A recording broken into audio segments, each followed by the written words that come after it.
Hey there, welcome to my channel. This is Erica from Highland Hickory Designs, and in this video I'm going to show you how to make a graph using graph paper. So normally graph paper comes in these large sheets, but I cut this one down for the purpose of this video. So using graph paper is great for when you want to design simple, easy patterns, say for instance monograms or basic symbols, hearts, squares. And what I like to do is outline my design first before I fill in the squares with any color. And I do this with a pencil. Just in case I mess up, I'm able to erase. So let me give you an example of that right now.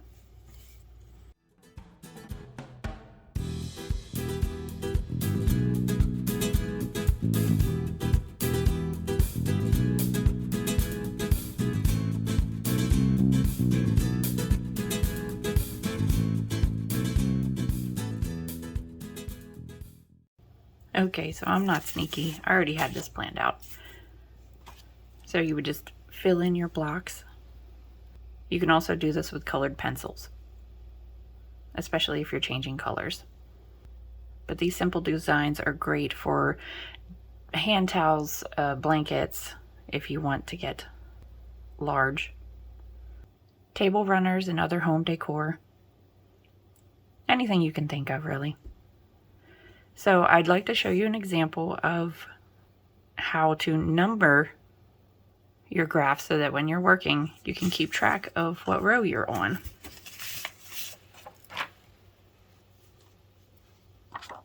So we're going to start out with a square. And if you've watched any of my previous videos on how to corner to corner, you'll know that you can start from any corner. It does not matter which one. For this example, I just started at this corner. So you will not put any numbers in any of the corner squares because we are working diagonally and this box doesn't represent anything. So what you want to do is choose which corner you'd like to start in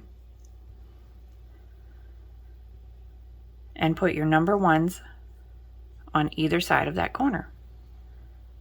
Then run your numbers out along that line. And since this is a perfect square, they both end, this example, they both end at 19. So we know that we don't stick any numbers in the corner. We write our final number a second time on the next line because this is row 19. And we continue our numbers to the last corner. And we do that on both sides. So both of these end in row 37, which is this final single block right here. And these numbers can help you out because when you go to line them up, say we'll do row 25.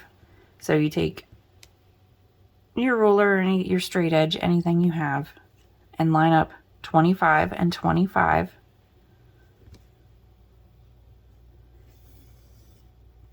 And that is row 25, these blocks right here.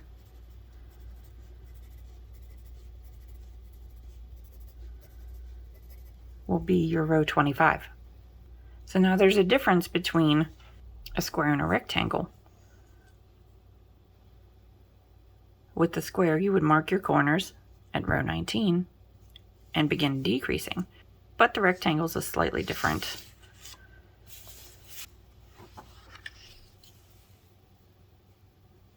Okay.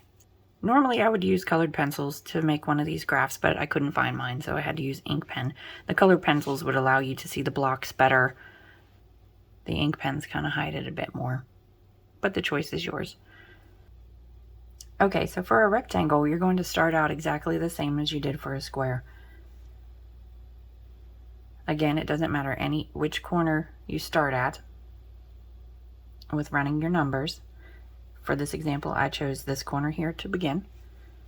So you would add your ones on either side of this corner. Nothing goes in these squares in the actual corner. Then go ahead and run your numbers the entire way along the length of these sides. So in this example, this side ends in 22 squares. This side ends in 31 squares, giving us the rectangular shape. So just like with the square, you would skip this corner block, repeat the number 31 and 31, 22 and 22, and then continue to run your numbers along the edges, and they will end up with the exact same number at the end, as long as it's a perfect rectangle and you put nothing in this final block. So when you're trying to use this graph, let's say you've made it to the first corner, 22. You'd want to line that up with the 22 on the other corner, the other edge.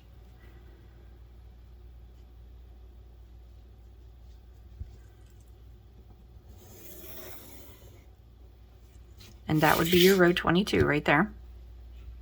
As always, I would suggest marking your corner. So when you get to the next corner, 31, you're going to do the exact same thing.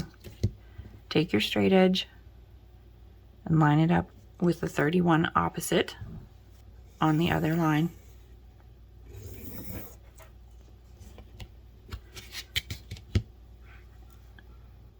And that would be your row 31 right there. After this point, you would just decrease on both sides until you reached row 52, this last block right here. So as you can see, it can be done this way. It's a little more complicated. You really have to pay attention to which direction you're working in, which row you left off on, but it can be done this way. So that's it. That's how you make a graph using graph paper. Thank you so much for watching my video. If you've enjoyed this video, please like, share, and subscribe, and I'll see you in the next one.